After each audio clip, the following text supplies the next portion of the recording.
Hi, my name is Nigel. I'm the presenter for the day. Welcome to Sunshine Courses. This is the accounting course that's going to deal with accruals, prepayments, and expenses. So it's a module that supplements the full accounting course, which is available on the sunshine.courses website. So what we're going to cover today is the principles and accounting of accruals, the principles and accounting of prepayments, and then we're going to go through some practical tips on expenses and some practical tips on income as they relate to accruals and prepayments. And just before we get started, just a quick reminder that the whole purpose of accounting is to try and make sense of all the receipts and payments that go through a business. And when we say make sense of, what we mean is identify the assets and liabilities at the beginning of an accounting period, a month, a quarter, or a year, for example, and then identify the profits and losses accounts we make during the month. And that, if we've done everything correctly, should give us the assets and liabilities at the end of the month. And one of the key challenges, therefore, within accounting is to identify which month is the relevant month within which to account for receipts and payments. And the reason it's a big deal is if we account for income in one month and the related costs in another month, if we do not match, if we fail to match the income and the expenses, in the month in which we've shown the income, it looks like we've done really well in the month. And in the month in which we record the expense, it looks like we're doing really badly, when actually how well we're doing is the difference between the income and expenses. So a big amount of effort is spent in accounting to make sure both the income and the expenses are recorded in the correct accounting period. And we define the correct accounting period by reference not to the month in which cash flows. So you do not choose a month by reference to when you receive money for an income or pay money for an expense. You may do, but that's not the defining point. The defining point is the date on which you receive or you deliver your goods or services. So if you deliver goods or you receive goods in the month of February, you need to make sure the income that relates to those goods is recorded in the same period. And if you have to choose one or the other, the priority of income over expenses is everything revolves around the income. So the first thing you do is identify which month the income is delivered or received. The goods or services are received, or delivered, I should say. That's the month in which the income should arise. And the month in which the expenses arise should be the same month that the income that it relates to arises. And if the cash flows or the expenses are recorded in different accounting periods for any reason, we need to create some accounting journals so that we match or we move the costs into the same month as the revenues. And just occasionally, if the revenues are in the wrong month, and we'll talk about that a bit later, you might need some journals to switch that as well. Okay, so the basic concept of accruals and prepayments is all about matching our income and expenses in the correct accounting period where the cash flows or the expenses take place in a different month. So let's look at accruals first.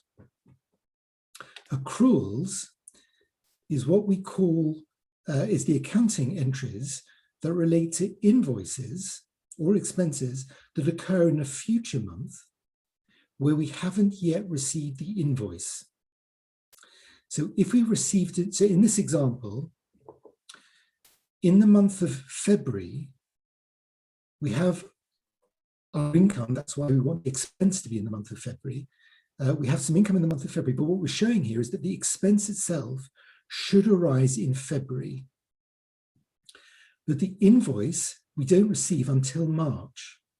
So as at the end of February, if we don't make an accounting journal, we won't be showing the expense in February, even though we received goods or services in February. So the idea of an accrual is to identify what the invoices will be that we receive in a future month and put through a journal so that we account for the expense in the month in which it relates to, not necessarily the month it's received. So imagine that we've got, for example, a telephone bill. Throughout the month of February, we go through and make a lot of phone calls, do texting, and at the end of February, our telephone company charges. It might take them a few days to get their invoice out to us. So the invoice comes to us in the month of March. Yet we've actually used the service, we've actually used the telephone throughout the month of February. So unless we do something, although we've incurred expenses in February, nothing will be recorded in February. That's the principle. So how does this work in practice? We put through a journal in February, and the journal says, create the liability of accruals, even though we don't have a creditor. If we had got an invoice and recorded it in February, we'd have recorded the creditor, and it would have been debit, telephone, credit, creditors. That's the normal entry. But no, we haven't received the invoice, so we're going to create a separate entry. Instead of saying credit creditors, we're going to credit accruals. And accruals is the accounting way to say we haven't yet received the invoice.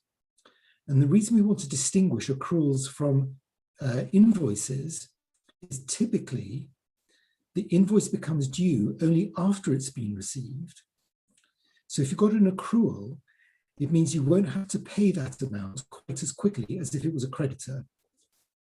There's another thing with accruals, is that if you haven't yet received the invoice when you're doing the journal, you might have to guess what that invoice is likely to be. So if we're doing our accounts halfway through the month, and we've already, halfway through the month of March, we're going to do the February accounts, we've already had the invoice by the time we do the accounts, we know exactly what the telephone bill will be. But if we haven't yet received the invoice, let's say we're doing the accounts within 3 or 4 days of the end of February, and the invoice only comes in a week and a half's time, we haven't yet received it, we have to guess or estimate what the telephone bill is likely to be. So the point of an accrual is often it's an estimate rather than actual liability, and the liability will arise at some stage in the future. And of course, if we make a mistake in the estimate, if we over or underestimate, that will be accounted for in future months because there's no other way of managing it. But in the month of February, we've incurred costs. We believe there'll be £1,200. So the entry will be credit accruals, that's the liability, debit, the profit and loss account item, expense item of telephone. And in this way, even though we haven't received an invoice, in the month of February, we can still account for the expense in February. I'm going to show you this in an accounting system.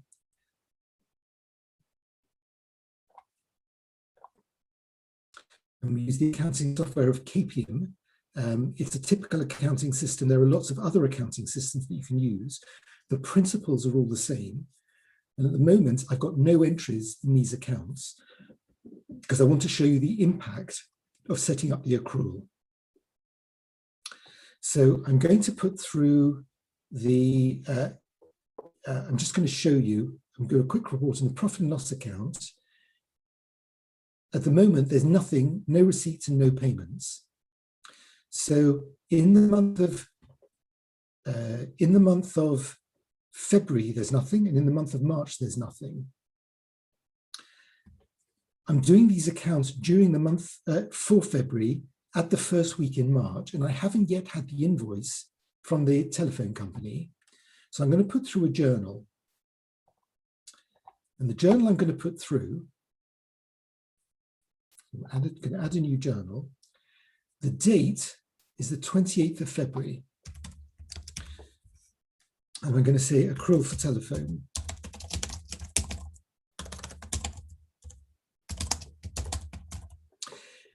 If I had a document which from which I made my estimate, I would actually put the reference number to that document rather than the description in the reference.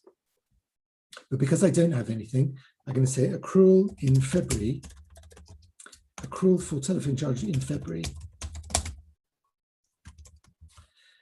And the first thing I'm going to do is I'm going to debit, we said it was £1,200. I'm going to debit telephone. And the description is telephone charges is accrual for telephone charges in February. Debited telephone. I'm going to add a new line and I'm going to credit accruals. Accrued expenses. Same description. And my balance sheet balances, the debits equal the credits. So I've got my double entry. I'm just going to save this now. And now let's have a look at the February accounts. I'm going to look at the profit and loss account. And I'm going to go back to the end of February. So my accounts are from the 1st of April 2020 to the 28th of February 2021. And look, it's got no income, because the only entry I've got is £1,200 for the telephone, fax, and internet. That's the journal I just put through. Note, we haven't yet had the invoice, but we've still got the expense through in February because we put the accrual through. Let's have a quick look at the balance sheet. And in the balance sheet, our creditors of less than a year, we show accrued expenses of £1,200, and that balances against the net current loss of £1,200, because that's the only transaction we've had in the year, and this is the balance sheet, so our net liabilities equal our net loss in this particular case. Anyway, we're quite happy that our accruals are £1,200. Now, we're going to jump through to March, and we're going to show you what happens in March when we record the expense. So we're going to get our invoice, and the invoice, I'm going to click purchases. The invoice is received,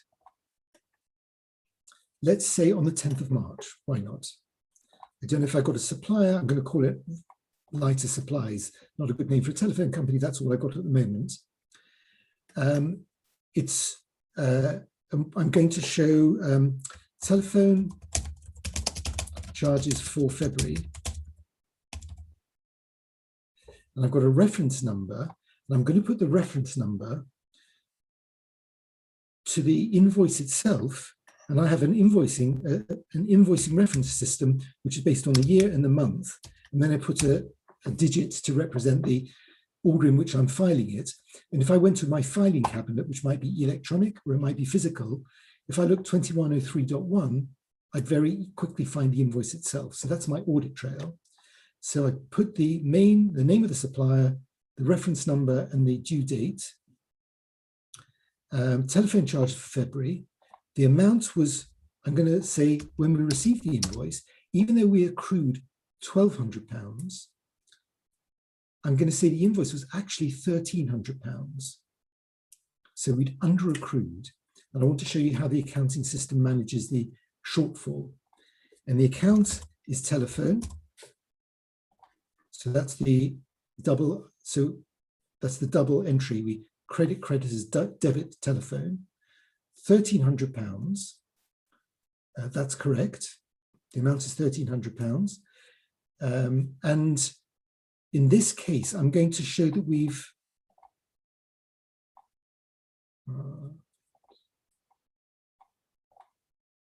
I'm going to show that the amount, rather than adding it to trade creditors, I'm going to assume that there's a direct debit where they've charged money directly to our bank account.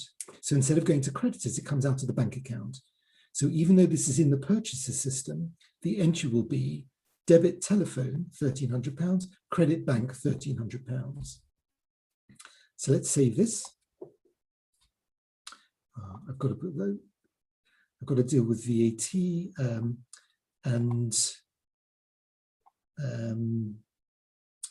we're going to deal with VAT in a different module. So I'm not going to explain about the VAT now. But so what I've now done is I've entered that entry. Let's have a quick look at the profit and loss account for the month of March only. So for the current month, from the 1st of March to the 10th of March, good, it's showing telephone of £1,300. But remember, we've already accounted for £1,200 last month. So something's wrong. Let me have a quick look at our balance sheet and see what's going on within the balance sheet. In the balance sheet, our bank account is showing that we've got an overdraft of £1,300 because the only transaction we've had ever since we started is the telephone company has withdrawn £1,300 from our bank. So it's correct, we've got an overdraft of £1,300. But we've also got accruals, as at the 10th of March, of £1,200, when actually we no longer have to accrue any expenses because we've already paid for it. So we have to clear the accrual because we no longer need it as at the end of March, or in this case, even at the 10th of March, because we've received the invoice, we no longer have to accrue for it. So I want to remove this accrual. So what do? Let me go back to my journals, and I'm going to add a new journal in the month of March. This time it's the 10th of March. Typically, I would do this at the end of the month, so I'd probably put the 31st of March. But I'm going to say reverse February accrual because it's no longer needed. And I could put more detail if I wanted to. In the journal, I could put more details to take me back to the documents from which I get to this figure. And in this case, I'm going to debit accruals, reverse the February accrual.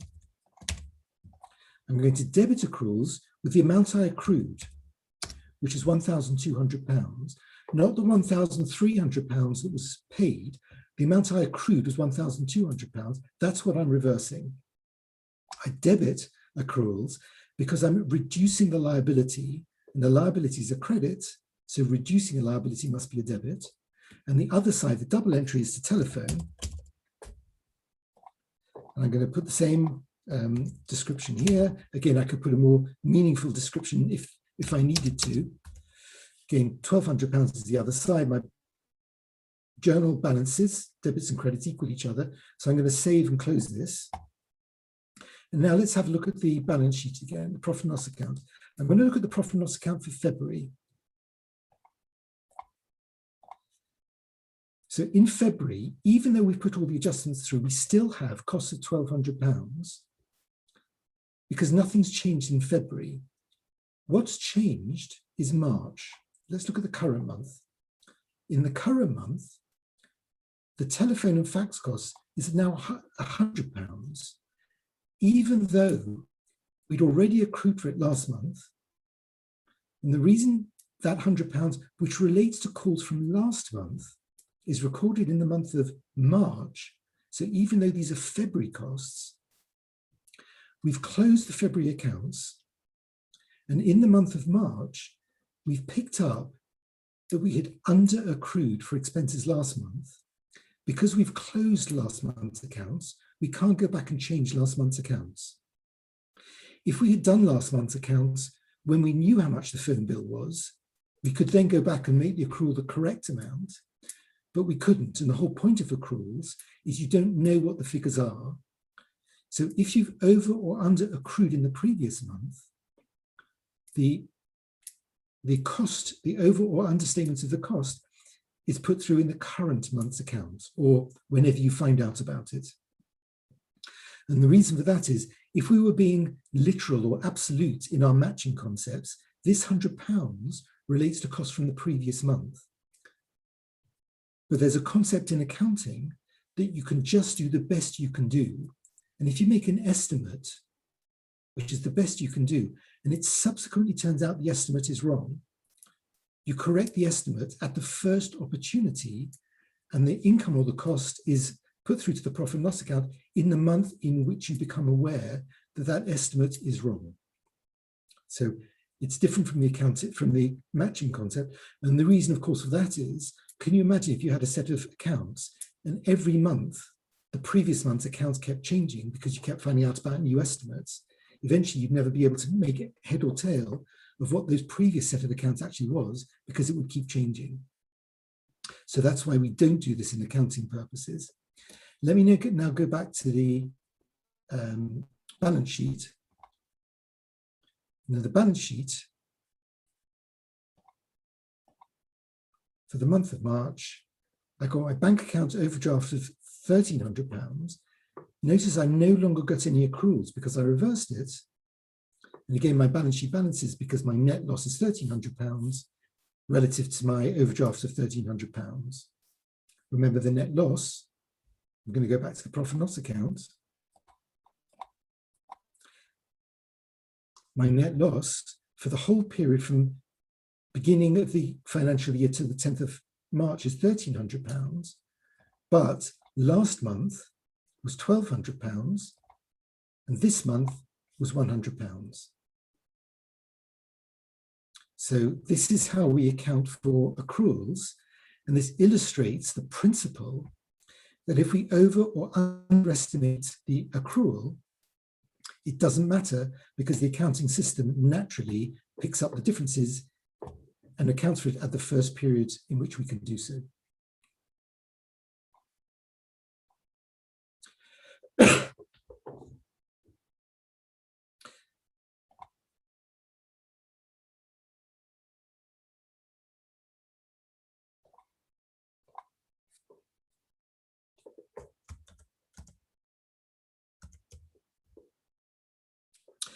So back to the accrual journal, the accrual for the journal, which is in the month of February, debit, telephone, credit accrual. Not remembering in March, we need to reverse that accrual. And of course, put through another accrual for the month of March if there's expenses in the month of March that we haven't yet accounted for. So that's the principles of accruals. Let's now switch to the principles of prepayments. So prepayments are almost the diametric opposite of accruals. It's all to do with matching the expenses to the month in which the expense relates to the income. And in this example, we have a rent bill, a 6-month rent bill that we pay in January. And the bill that we pay in January relates to 6 months, but as at the end of January, 5 of those 6 months hasn't yet been enjoyed. So in the month of January, the cost to our business is a 1/6 of the 6 months bill. And at the end of January, 5/6 of that bill hasn't yet been enjoyed. And under the matching process, we're going to defer the expenses we paid in January for those 5 months to future months. That's the principle of a prepayment, is that whatever the expense is, we defer, we reduce the cost in that month that relate to future months and transfer them to future months. So prepayment is the way expenses are recorded, where the invoice has been invoiced in advance. Apologies for the text on here, I need to update it. So the accounting journal for this, imagine we've got a bill for £600, rental bill for £600 that we pay in January. Or in this case, we paid it in the month of February. We've paid the 6 months in February, and it relates to the 6 months to the 31st of July. And at the moment, our accounts show a cost of £600 in the month of February, but actually 5 of that £600 relates to future months. So the journal we put through is we debit prepayments. The prepayments of the balance sheet item is an asset. Because it's a benefit for future periods, it's a debit, it's a debtor. Sorry, it's a debit rather, debit balance. And the other side is we credit rent. Remember, rent as an expense is normally a debit item in the profit and loss account. We're crediting it because we're reducing the rent by £500 in the month of February. And we'll see how we'll then release it in due course. So let's see what that looks like in practice.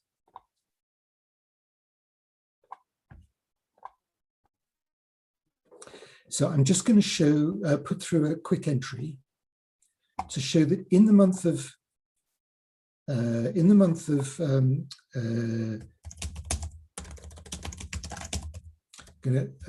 February, I'm going to call it February rent again. If we were doing this properly, I'd put an audit trail back to the document that this relates to, which most likely would be the invoice. I'm going to say we've paid to our customer, to our supplier. Let's say the Grant Traders is our landlord. I put through the reference of 2102.5, if that's the reference back to the document. It's for the,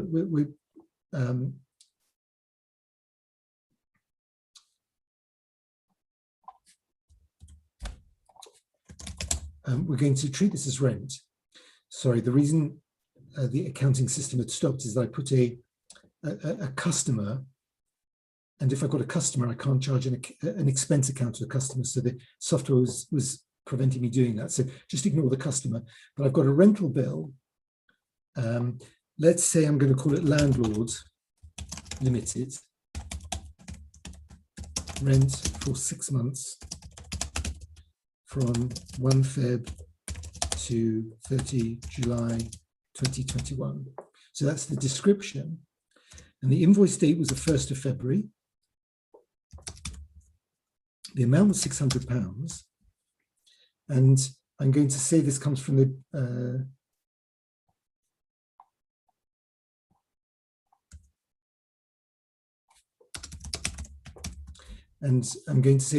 bank account.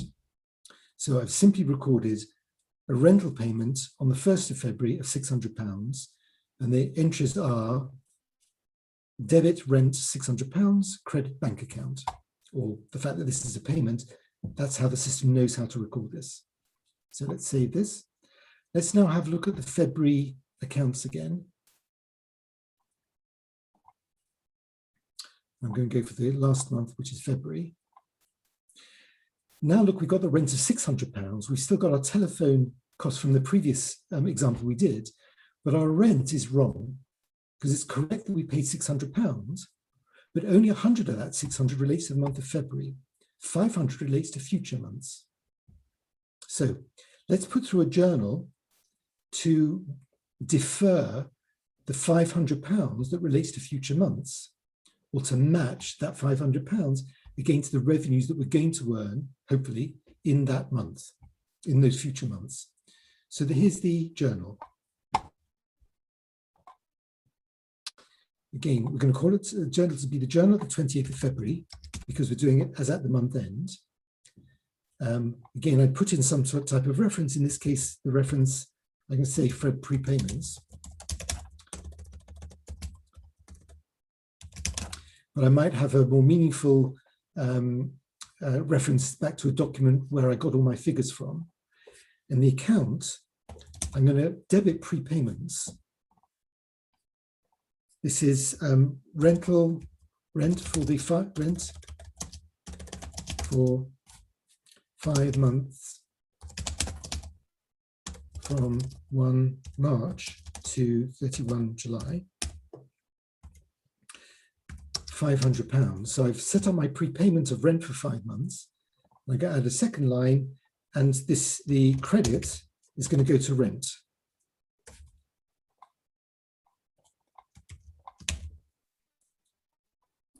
I'm going to credit £500. So this was the entry that we just talked about: debit, prepayments, credit, rent.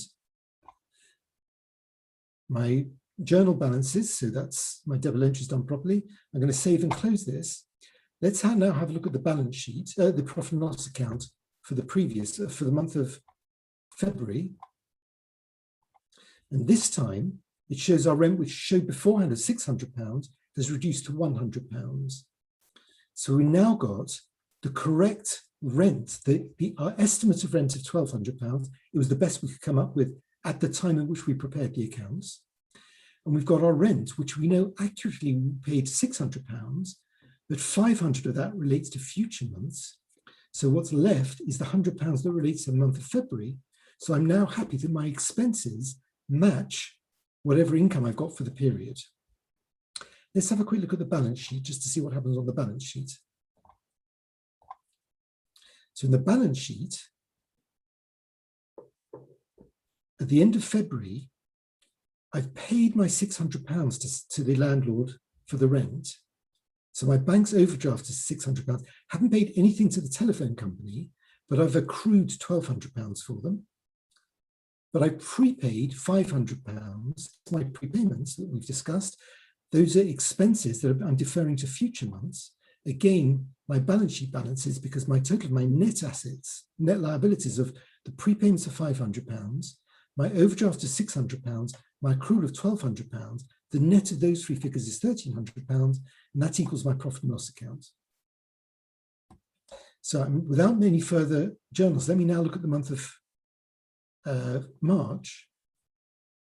And look, at the end of March, although this says the 10th of March, but at the end of March, my prepayments are still £500. And in the month of March, if I look at the profit and loss account, I don't have anything in here. Let's go through the current month. I don't have anything in here for rent. I've got my £100 for telephone. That's the under accrual from last month, but I've got nothing for rent. So in the month of March, I've got to do something to adjust my prepayment, which is no longer valid to carry 5 months forward, and to create the cost. So I'm going to put through a journal that reverses part of my prepayment. So let's go and do that now. I'm going to create a new journal, and this time I'm going to call it March Prepayments. And in this case,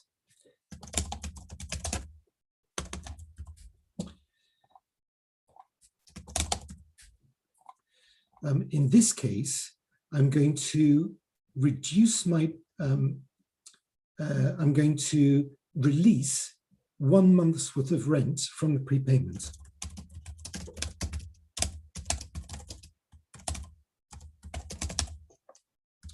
So I'm going to reduce my prepayments. Prepayments are a debit, so by reducing it, to reduce it, I have to credit it. And the other side goes to rent.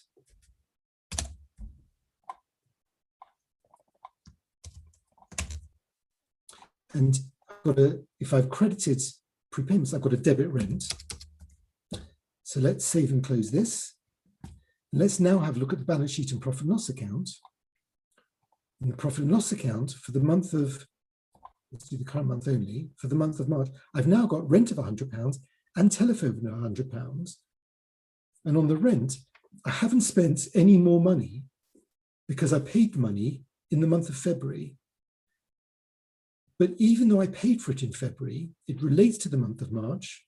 And because I had carried my prepayments forward, I'm able to release the prepayment for the month of March to get my rental cost. So now I've got correctly showing this expense. Let's have a quick look at the balance sheet. In the balance sheet, my prepayments have gone down to £400.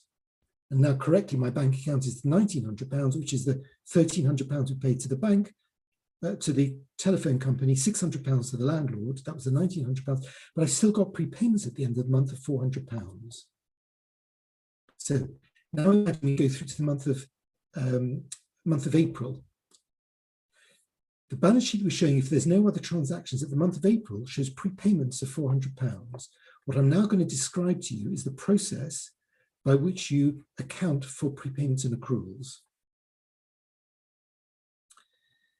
As at the end of April, we've got prepayments of £400. We need to know what those prepayments are. If we look back in our records, we've got audit trail back to tell us what that prepayments are, and it shows us the prepayments relate to telephone. And the prepayments relate to telephone, another 4 months worth of costs from March through to the end of July. But we're now at the end of April, and prepayments are no longer valid to be £400. But when we look at the figures, they're only £300 of prepayments we can carry forward. So the mechanics of us doing this exercise is we look at the balance sheet and we identify, are the balances in our balance sheet still valid? We can only identify that by knowing what the prepayments are, and then to reassess if they're still valid as at the end of April in this case. And if it's not valid, we'll put through a journal to correct it. And there are two ways you can put through a journal. One journal, which is what we just did, is to put through just the change. We'll just reduce prepayments at the end of April by another £100. We credit prepayments 100, debit rent £100. We could do that. Or we could also, and it might seem a bit strange to do this, we could also reverse all our prepayments. So whatever we put through for the previous month's prepayments, reverse the whole amount.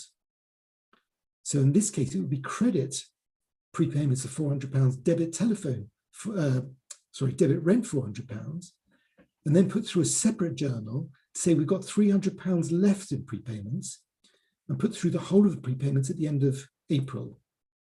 So that would be debit rent £300, debit prepayments £300, credit rent £300. And the reason, although it might seem a bit strange, the reason you might want to do that is that sometimes it's easier just to clear out everything that's in there beforehand and start again from scratch. Well, the choice is yours, whichever's easier for you. It doesn't really matter because they both have the same effect. But what is important is you go through your balance sheet and you identify if the prepayments are still valid. So let's go back to the presentation.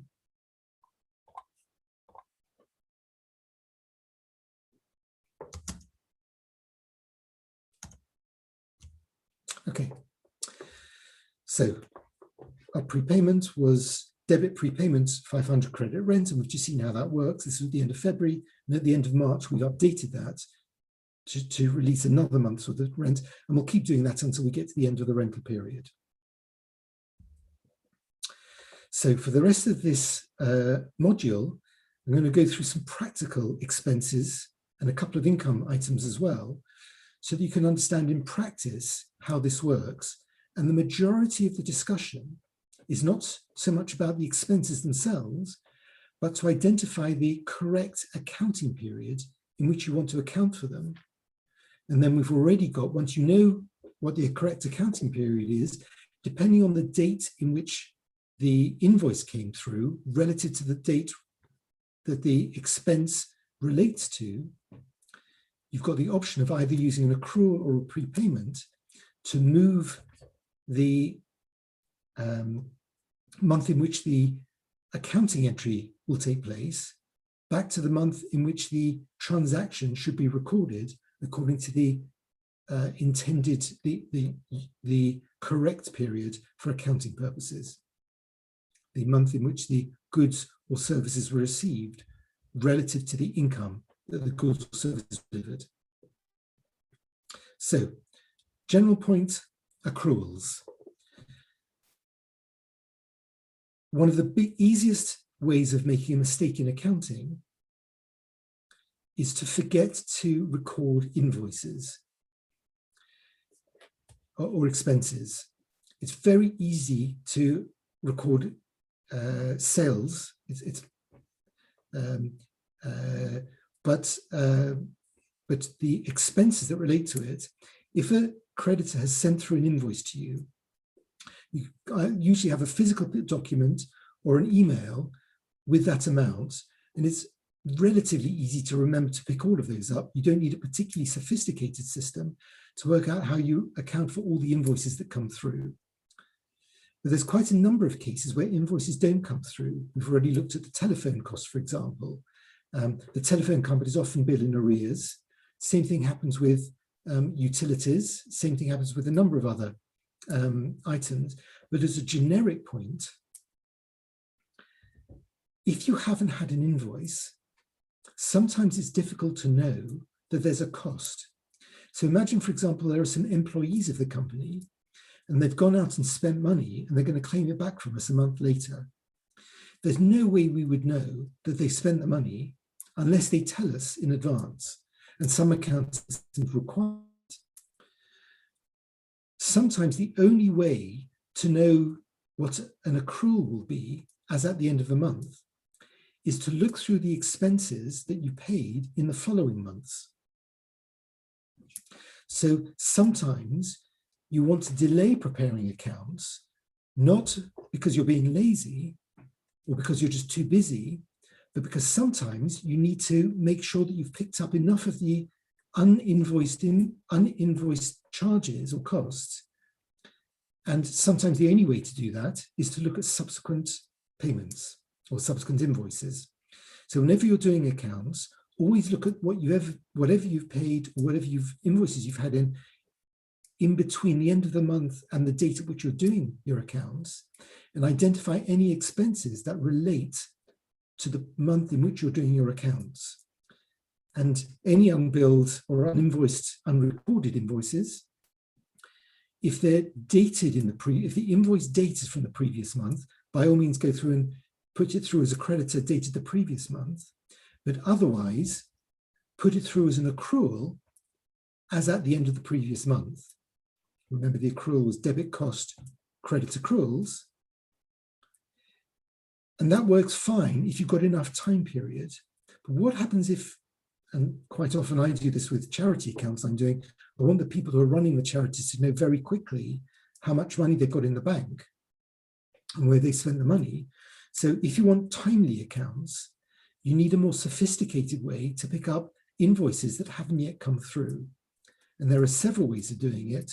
One example would be to request that anybody who's incurring an expense always sends you an invoice when they put through an order.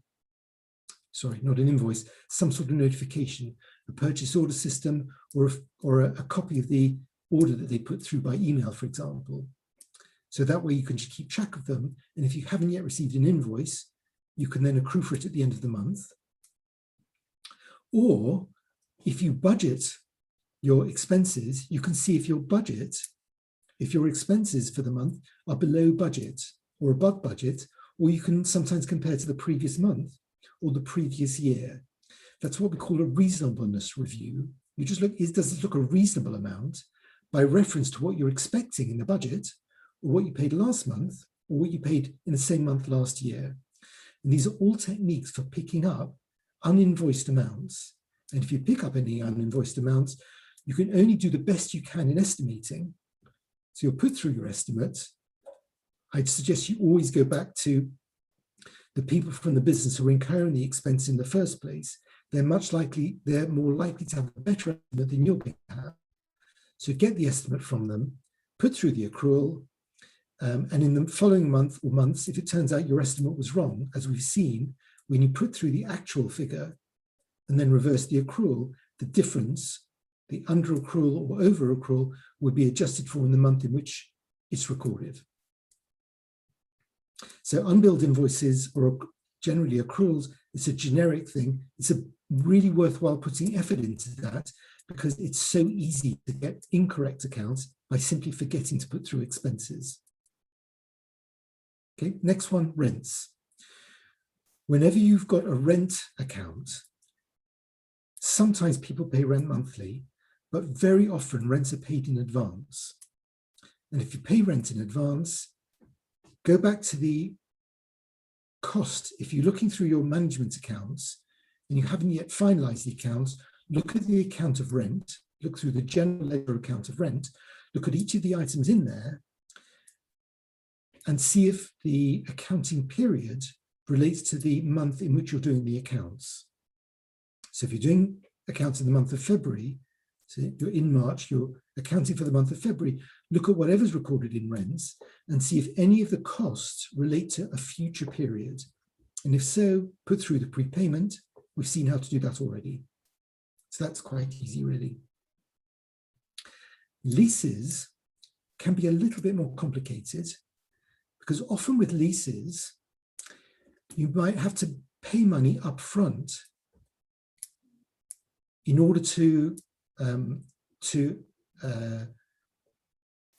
make sure you've got the property, to contract having the property for the next year or 2 or 3.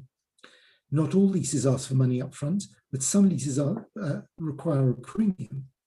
And if there's a premium in a lease, let's say you're taking out a new contract for a rent of, say, 2 years, and the rent will be, say, £100 a month, but you've got to pay a premium of £1,200 in addition, the month that you take the contract out is when you pay the lease premium, but that premium relates to rent over the 2-year period. So even though the lease premium is not rent, it still relates to benefits you're going to receive, that's the rental property, rent over a 2-year period. That's the period during which you're going to receive your income. So you need to spread the lease premium over the life of the lease, this 2-year period, in the same way that if we paid rent in advance, we have to defer that to the correct premium, correct period. So I just want to identify that lease premiums, are not that dissimilar from rents. Typically, a lease premium will have a lot more money in it than prepayments. And if the lease relates to a period of not 3 to 6 months, but say 4 to 5 years, then because the lease premium you're paying lasts for more than a year, we'd probably put that in fixed assets to distinguish the current prepayments, the current period from the more long-term over the 1-year period. So leases are worth checking if you've paid any leases. Utilities are things like light and heat, electricity bills for the internet, lots of water bills. You really need to check through each of the utilities as to which period it relates to. But different companies have different policies as to when they charge. So I'm afraid with utilities, there's no substitute for going back to the invoice that you've recorded in your accounts and seeing which accounting period it relates to. And if in the month of February, you've paid an invoice and that relates to January costs, then you can guess you need to accrue for February's costs.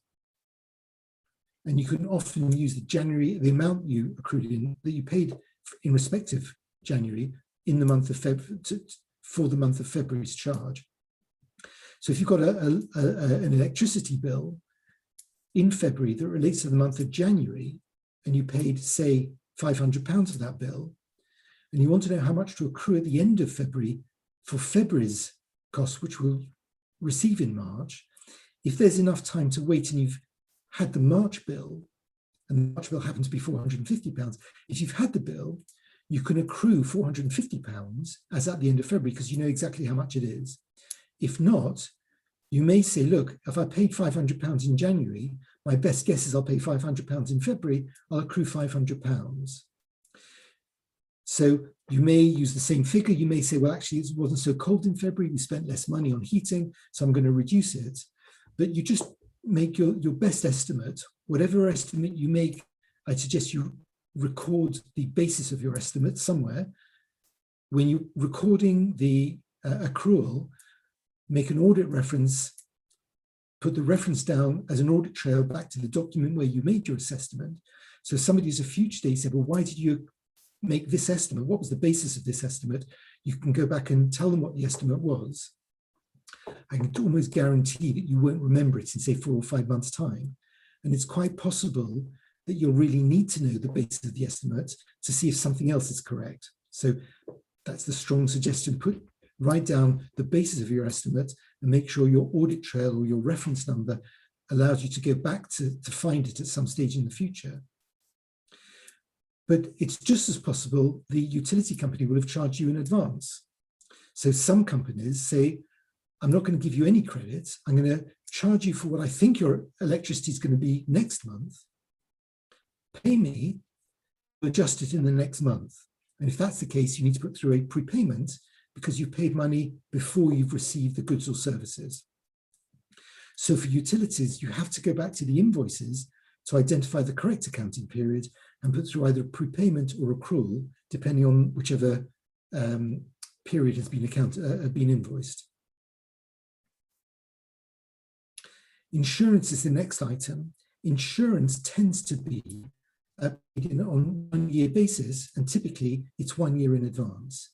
So if you've paid insurance, look at the insurance bill, see which period it relates to. As likely as not, it'll relate to a prepayment. And if you've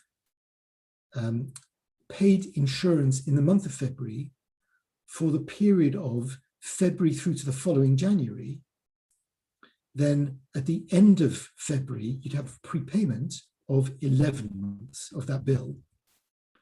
What happens in the month of February if you've actually taken out insurance from January through to the end of December, but you didn't know in January how much the bill was going to be, so you hadn't recorded anything? So in the month of February, we pay our insurance bill for a year, but in the month of February, the whole of that charge relates to the year, the 12 months to the end of December. How much do we record in the month of February? Because we know that within that full expense, only 1 month relates to February. Well, let's look at the prepayment first. At the end of February, we've prepaid 10 months worth of rents only, 10 months, not 11 months. So when we set up the prepayment, we've only got 10 months that we can prepay. So that means our invoice cost that we paid in February for 12 months is reduced by 10 months, which means in the month of February, our costs are going to be 2 months worth of insurance. Well, you say, hold on, that can't be right, because one of those 2 months relates to January, so we should adjust the January accounts. Well, this comes back to the principle I was telling you beforehand. If we haven't yet finalized the January accounts,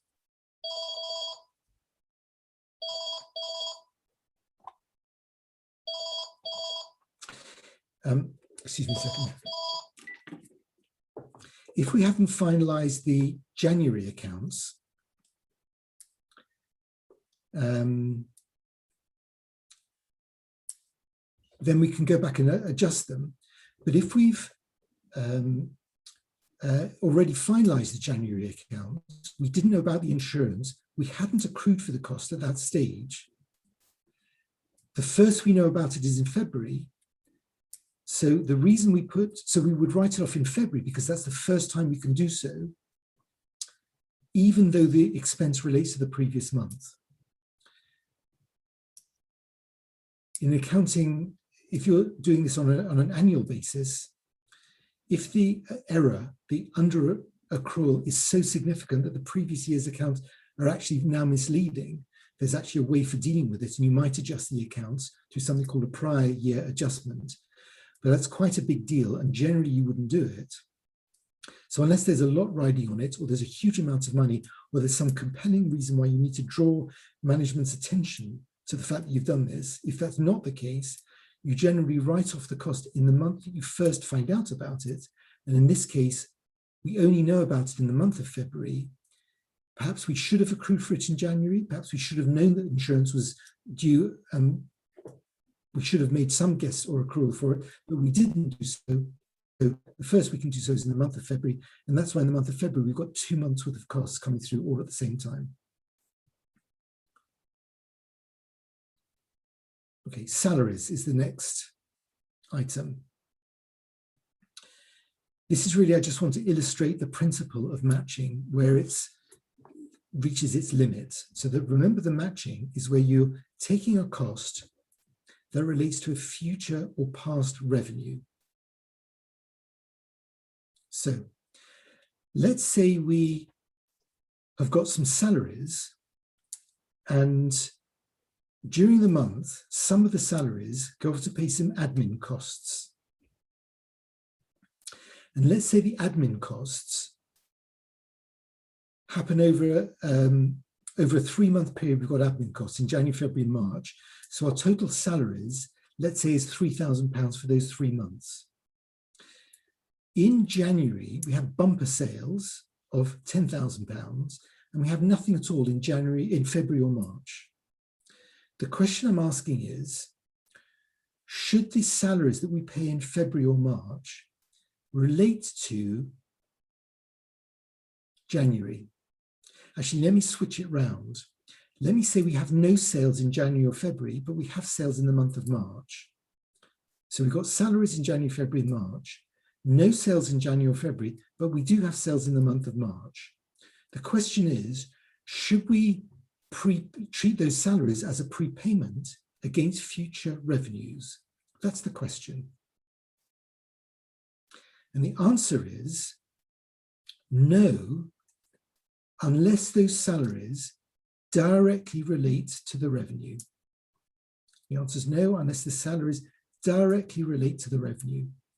So if we're doing administration, we're managing our rental payments, we're managing our insurance, we're paying our suppliers, we're paying our customer, we're collecting debts from our customers. We've got a whole lot of administrative things we need to do to keep the business going. If we don't have any revenues in January or February, we've just lost money. It's just tough. It's one of those things. And in March, we have a bumper month simply because we've sold a lot in the month of March. But what happens if the salaries related directly to the revenue? So imagine, for example, that we're building a house, and the salaries that we paid out are not administrative costs, but they're builder's costs to build the house. So at the end of January, we spent £1,000 against this £10,000 of sales, and that sales relates to the building, of which we just put £1,000 in terms of salaries. There'll be a lot other expenses in there as well. The same is true in February. Well, in that case, we do carry the salaries forward, and that's what's called work in progress, stock and work in progress. And there's a separate module that specifically deals with stock or work in progress. The reason I wanted to deal with it here is I wanted to identify that there's a limit to the matching concept. Even though all our sales, with the benefit of hindsight, come through in March, don't defer the admin costs in January and February because they don't directly relate to that revenue. So the next lot of expenses, computer expenses. Computer expenses are a bit challenging in certain circumstances. Imagine you're going out and buying some laptops or some PCs. Those will last you 2 or 3 years. Should we carry those costs forward? Are they a prepayment? Actually, those items are fixed assets.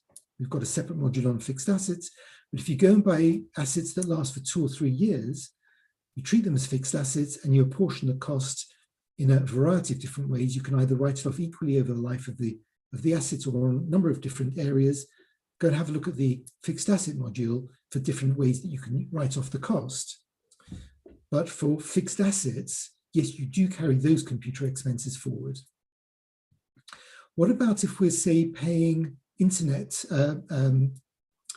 internet service charges? We're paying charges to be able to access the internet, the telephone charges. Should we carry those forward, or are they prepaid at all? Well, if you look at the invoice, if we're paying on a month-by-month basis, and the month we pay is the same as the month it relates to, we simply write it off in that month. But when we look through the account, if the charges that we've got in the account relate to future months, so in other words, if we look at an expense and then we've written off that relates to, say, the 3 months for this month and the next 2 months, we would prepay that. And similarly, if what we've paid relates to a previous month, we'd be on notice that we probably need an accrual for the current month. So there's one other thing with a couple of other computer expenses which might be relevant.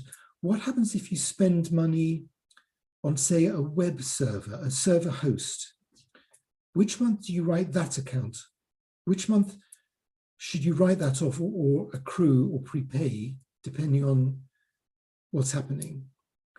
Well, if you've got server hosting, you always know which month the server is hosting you. So if the server company is hosting you for the month of February, then that is the month in which the cost should be written off. So depending on when your invoice is, you might prepay it. So if your invoice in the month of February relates to the server rental for the month of March, that would be a prepayment. If it's in the current month, you'd write it off. And if it's in the previous month, you think about accruing it. What about if you pay someone to create a website? So you pay them, say, £5,000 for creating a website. Should that be written off in the current month in the same way as your server is written off in the current month? They make the site live in the month of February. Should you write that off or carry it forward? And the answer to that is you treat it like a prepayment or a fixed asset, depending on the amount involved and depending on the life, depending on how long you think that will last. So if you've got a website and it's a really big one and that's going to last you 2 or 3 years, typically you treat that as a fixed asset. If your website's going to last you about a year, you'd probably treat it, the part of it as a prepayment and write off the part of it that you've already used up and release the cost, release the prepayment each month, depending on the month it relates to. So generally, web costs, if they're very small amounts, you would write it off. But if they're large amounts, you would carry it forward either as a prepayment or as a fixed asset. What about if you've got a website and someone tinkers with it? So they go on, you've got a website and you now want a new page put up or you want some text adjusted. Well, you could go through and carry that forward if you think that that cost has got a life that lasts for 2 or 3 years. But typically, it's very difficult to know how long individual adjustments relate to. So typically, we write off the adjustments in the month in which they were carried out. So the month in which the goods or services were received. So if someone comes through and updates and puts through an invoice for you in the month of March, and you pay that invoice in the month of May, the date in which you've received the benefits, the date in which the goods, the services were provided, were the month of February. So in the month of February, you set up an accrual. In the month of March, you'll set up the creditor and reverse the accrual. And in the month of April, you'll pay off the creditor.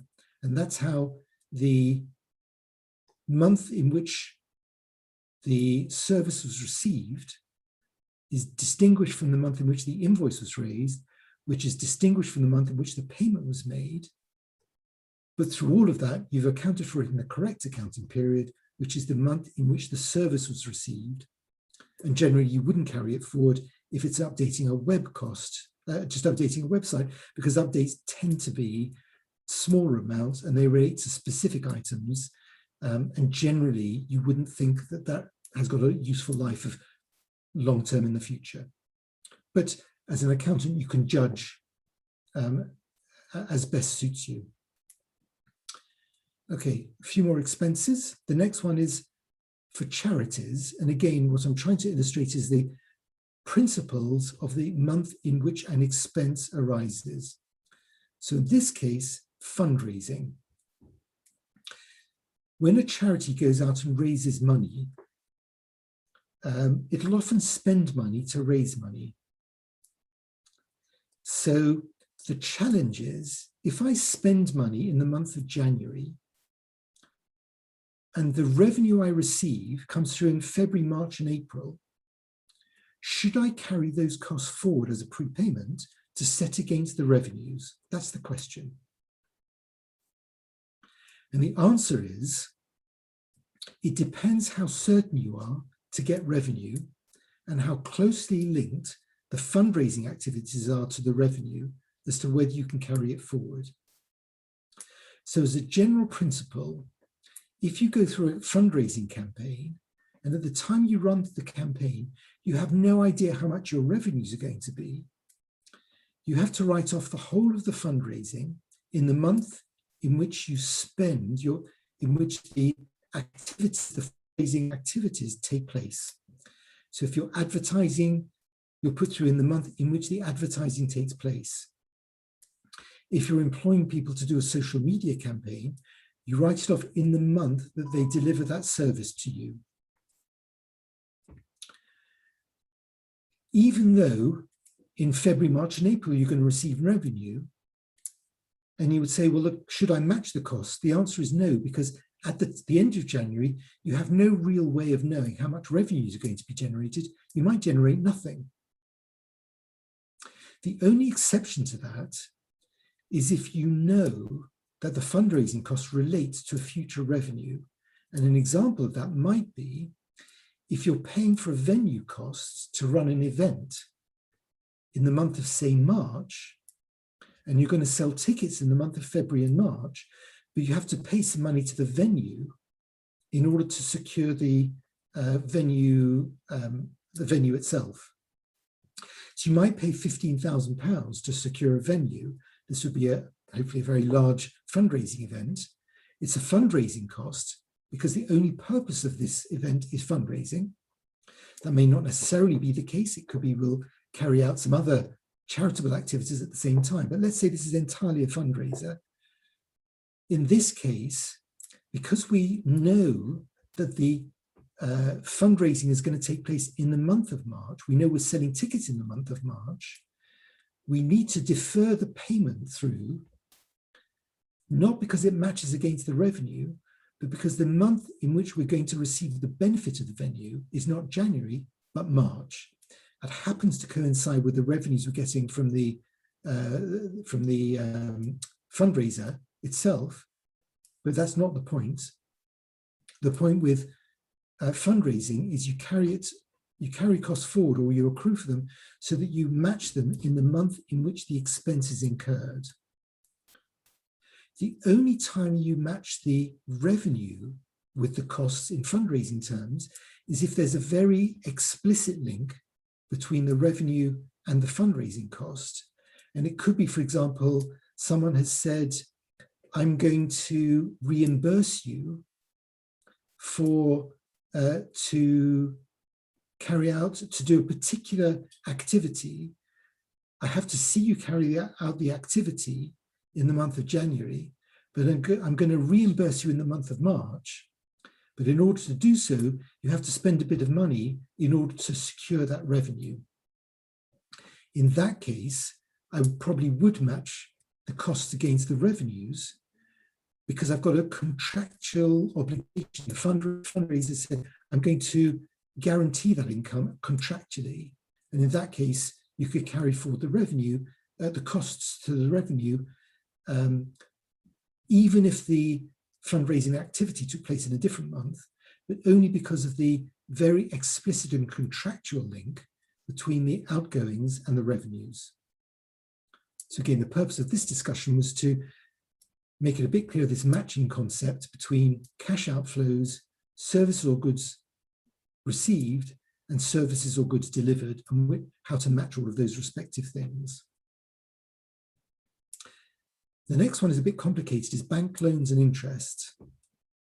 The reason it's complicated is if you take out a loan for, say, £10,000 and you have to repay the bank £200 a month for the next however long, the complication is some of that £200 you pay to the bank will relate to interest, but some of it will relate to a repayment of the loan. The only way you know how much is which is by asking the bank. It'll either be in the documentation, or one way or another, you'll be able to find out. You might have to call the bank to find out. But let's say in the month of 1st of February, you take out a loan of £10,000. And at the end of February, you repay £200. When you make that payment, you credit bank. The question is, what would you debit? If you know at the time how much your loan and interest would be, you would debit the loan proportion to bank loan and the interest to the interest. But if you don't know at the time what it would be, you might put the whole of that £200 through to either loans or interest, who knows which. But when you finally subsequently know how much the correct amounts are, you would put through a journal. So if you put the whole amount through to loans, for example, when you found out how much the interests were, you put a journal through to reduce the amount of the bank loan that was put through and put the balance through to interest.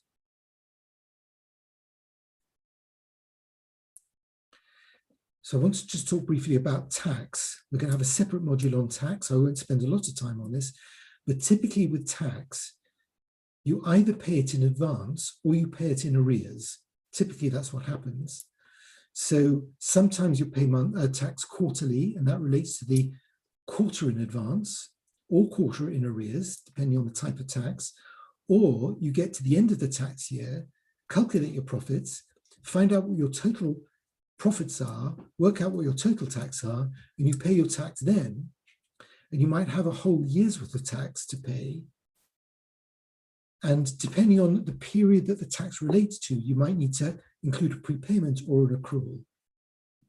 So if you pay your tax at the beginning of the quarter, for example, I know in America, they have a number of taxes where you pay quarterly in advance, albeit an estimate. When you pay that amount, you go and identify how much you've paid. You'll identify whether part of that is a prepayment. And if it is, you'll put through a journal for prepayment in the normal way. Similarly with accruals, if, for example, you have corporation tax in the UK, you calculate the whole of your profits, you wait to the very end of your accounting year, calculate what your profits are. You've then got 9 months to pay your corporation tax bill. But that corporation tax relates to the profit for your accounting year.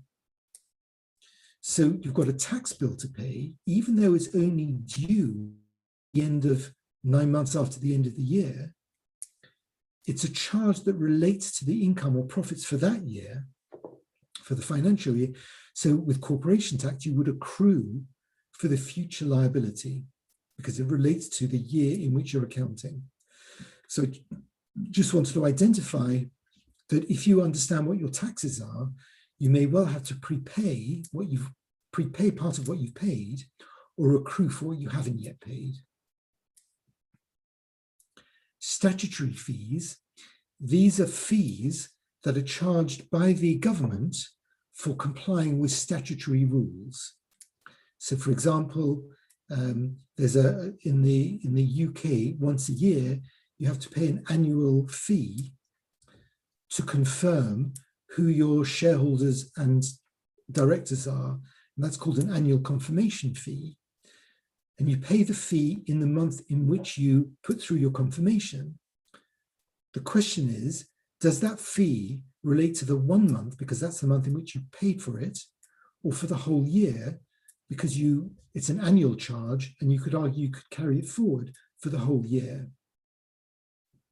The answer is, the choice is yours.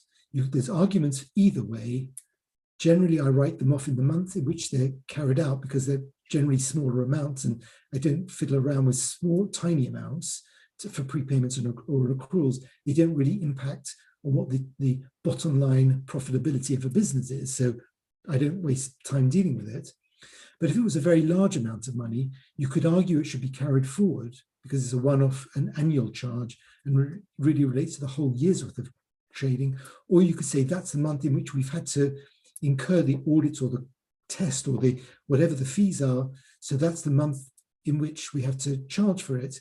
Even if we pay it in a different month, it's the month in which that activity takes place. That's the key point. And you could argue either. The final expense is charitable donations or commitments. And again, this is the matching concept. If you're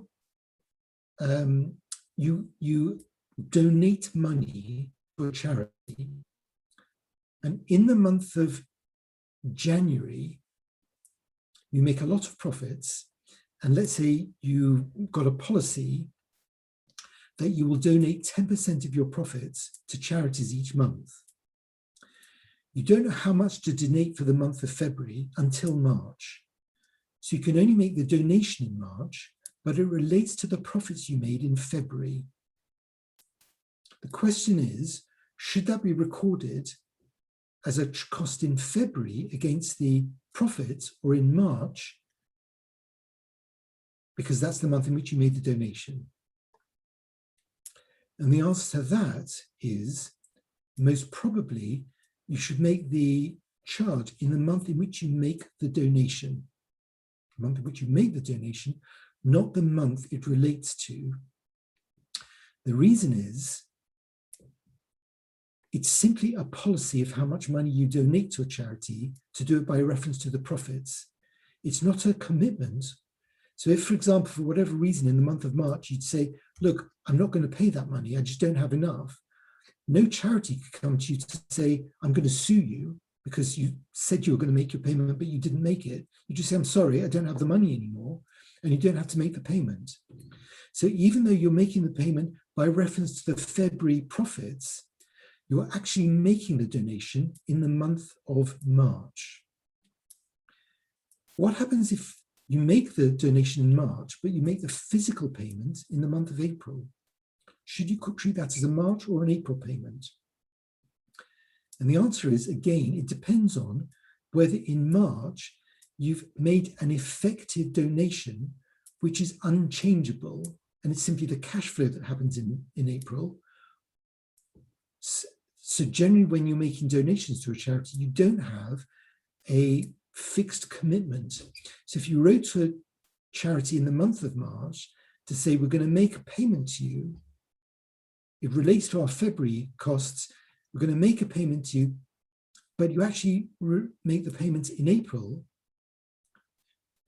even though you've made a moral commitment to the charity in March, you haven't made a legal commitment to them. So actually, again, even though you tell them about it, the donation is actually in the month of April. So with charity donations, typically the donation is the month in which you make the payment. But again, I wanted to highlight the matching concept as to where it rules the month in which you define an income or expense, and then the scope in which it doesn't rule it. So generally with expenses, you're trying to record the expenses in the month in which your goods or services are received. If those goods or services received relate to different accounting periods, you've got the techniques of putting through an accrual or prepayment so that you can get the expense in the correct accounting period. What about revenues? I'm not going to spend long on revenues because revenues is simply the reverse of income, other than to say that typically revenues, if you have revenues in a month that relates to future months, it's most likely because you're working on a contract and you're going to be paid in a future month. So long-term contracts are part of stock and work in progress, and there's a separate module on stock and work in progress, and there's quite a lot of information there on how you account for it. But I did want to talk about gift aid, because again, it highlights a point about the matching, and this is the last point we're talking about in this module. But gift aid is a peculiarity to the UK tax, to the UK charity systems, and it works like this. If you make a donation to a charity, an individual makes a donation to a charity of, say, £1,000, as long as that individual is a taxpayer, the tax authorities, the Inland Revenue, say we're going to give tax relief for that £1,000 to the donor, but in a very strange way. Instead of reimbursing the donor to reduce their tax bill, we're going to give that tax to the charity. Really strange. There's some good logic behind it, but for this purpose, you don't really need to ask why. But it's simply that the tax relief is not given in monetary terms to the donor. Instead, it's given to the charity. So if you've got a donation of £1,000, you have gift aid of £200, £250. Mechanically, this is what happens. The donor gives money to a charity of £1,000 in the month of, say, February. The charity says to the Inland Revenue, I've received a donation of £1,000.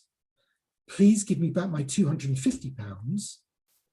And if they put through the request in the month of February, it's quite conceivable they'll get the money in February. So it's quite conceivable that the money will come in the month of February, in which case you record it in February. It's actually very simple. There's nothing really to talk about because the income has happened in the same month in which the goods or services were received, or the donation in this case was received. But what happens is much more common that you receive donations in the month of February and you only ask for it from the revenue in the month of March. So the donations come through in February, but the gift aid will come through in the month of March. The question is, should you match gift aid to the month in which you receive the donation in February, or the month in which you put through the claim, which is March, or the month in which you receive the money, which is April? And we've already seen in donations, when we donate money to somebody else, the answer in that would be April. But actually with gift aid, it's a different answer. Sounds a bit strange, but I'll explain the logic so you can see why. The answer is you account for it in the month in which you receive the donation itself, not the month in which the donation is committed to you. It's the month in which you receive the donation, because that's the point at which the Inland Revenue say that gift aid becomes an entitlement. And the reason you record it in the month of February is exactly that point about entitlement. It becomes an entitlement. Even if the tax laws subsequently get changed, the tax point at which you can claim gift aid is the month in which you receive it. In this case, is the month of February. So if, for whatever reason, the government changed the rules, they changed the laws, you could actually sue the government to get your gift aid back, because as at the end of February, the law says you can claim gift aid. So even though you put through the claim in March and you might physically receive it in April, it is actually a valid debtor at the end of February because of the legal entitlement to that money. So the journal entry for gift aid is, as at the end of February, even though you haven't received the money, you're going to debit a debtor. You can create an asset, and the debtor is called gift aid. You have a debtor, which is a current asset called gift aid, and the income I can credit either to an income account, profit and loss account called gift aid, or I could just as easily call that donations. And what is happening on the credit side is the donation of £1,000 is being supplemented by gift aid of £250. So conceivably, you could argue that actually your donation, even though you received £1,000, that donation was worth £1,250. So you could easily have called that credit donations or gift aid in the income and expense side. I'm just going to show you what that looks like in the accounting system. I should mention at this point, the gift aid is available to charities that have registered for VAT. So if you have registered for VAT and you're a charity in the UK, this might be useful for you in practice, even if you're not a registered charity and you haven't registered specifically for gift aid with the Inland Revenue. This still might be interesting in terms of the accounting principles it highlights. So I'm going to show you how to record the donation and then the gift aid on it, so you can see what it looks like in practice. So we're going to go to quick entry. I'm going to add a receipt. I'm going to give it a reference of 2103.7, and that will be a reference back to 74. That's a reference back to the document which confirms the receipt, where I got the receipt from, if there is one. Often with donations, you don't have receipts. It's quite frustrating. Sometimes you might just have to refer back to the bank statement. So the account is donations received. That's the accounting entry. So we have credit, debit bank, credit donations received. It's received from donation from ABC, or whatever the name of the donor is.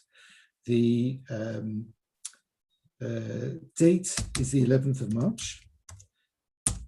Let's say we received £1,000, and the goes into the bank account.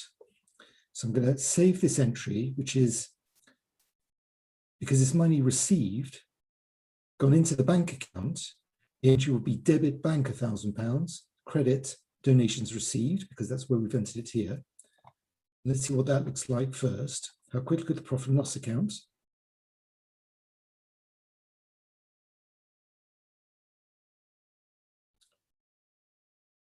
And the profit and loss account simply shows donations received of £1,000.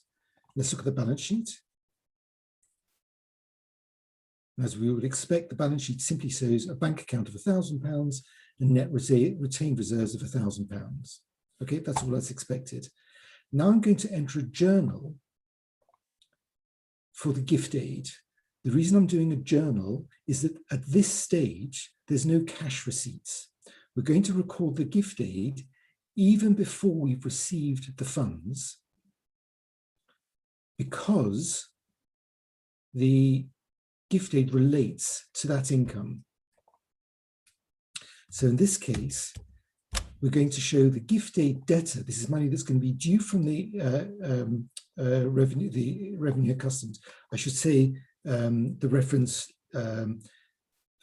might be 2103.74, I think it was, gift aid on donation. And I might say gift aid on donation from ABC. So that's the description we're going to put in. So we're going to show a debit of the gift aid. This is money that the Inland Revenue owes us now that we've received the donation. And the amount of gift aid on £1,000 of donations is £250. That's just based on the tax rates that have been set. So we're going to debit debtors, this special debtor gift aid of £250. What do we credit? Well, it's like income. It's in addition to the donation we've received. So I can either call it donations here. I could either add it to donations received, or I could have a separate item if I want to keep track of gift aid separately.